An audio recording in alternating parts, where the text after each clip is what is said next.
Mengejutkan, divonis 4 tahun penjara. Habib Rizik Syihab tidak tinggal diam. Majelis Hakim yang menolak banding Habib Rizik Syihab dalam kasus Rumah Sakit Umi Kota Bogor bernama Haryono, M. Yusuf, dan Indah Sulistiowati.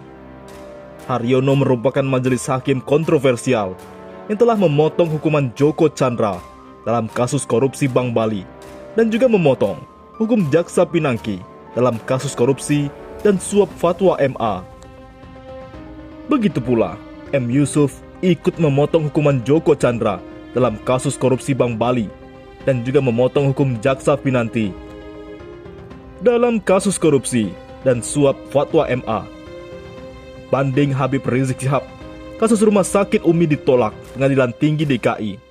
Kuasa hukumnya, perjuangan milik kita, kezoliman urusan mereka.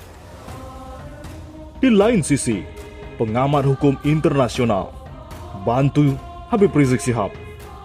Mantan Imam Besar Front Pembela Islam FPI Habib Rizik Syihab batal bebas usai Pengadilan Tinggi DKI Jakarta menolak banding atas kasus suap tes RS Umi Senin 30 Agustus. Bahkan, vonis 4 tahun penjara Habib Rizik Syihab semakin dikuatkan oleh PT Pengadilan Tinggi DKI Jakarta. Hal tersebut menjadi tanda tanya bagi pengamat hukum internasional Hasmi Bahtiar. Pasalnya, hal tersebut tidak logis. Sampai detik ini, otak saya tak bisa memahami kasus Habib Rizik ini, apalagi sampai 4 tahun penjara. Saya juga tahu Habib Rizik Syihab tak bisa minta tolong siapa-siapa.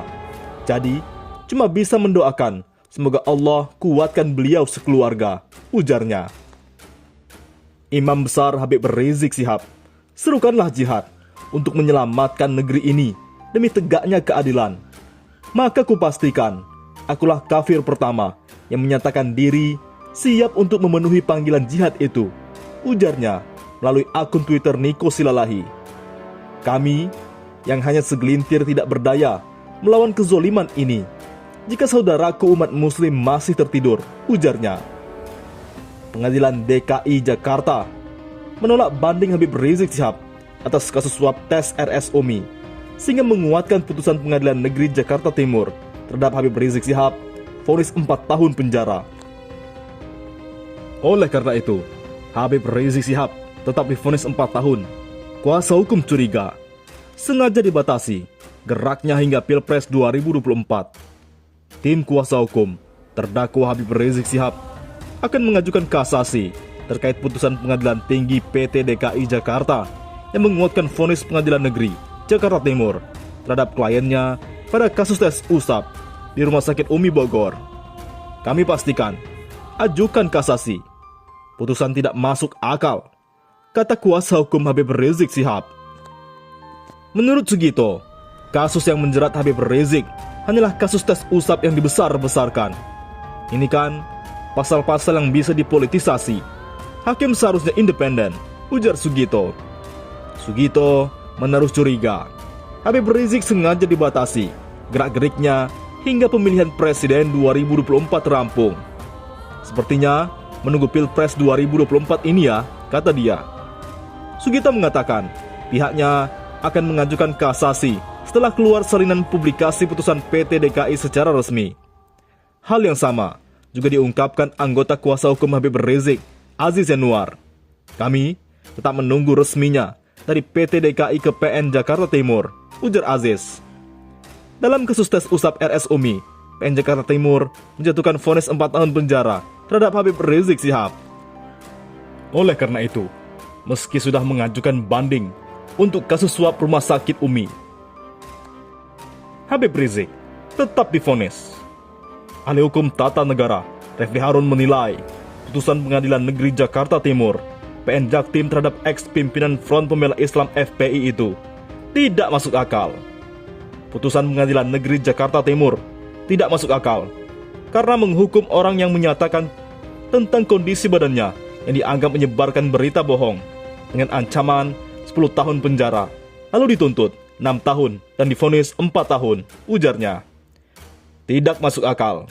Terlebih, jika dibandingkan dengan kasus lain, seperti kasus Syahganda Nainggolan dan kasus Joko Chandra. Tidak masuk akal kalau dibandingkan kasus-kasus lainnya.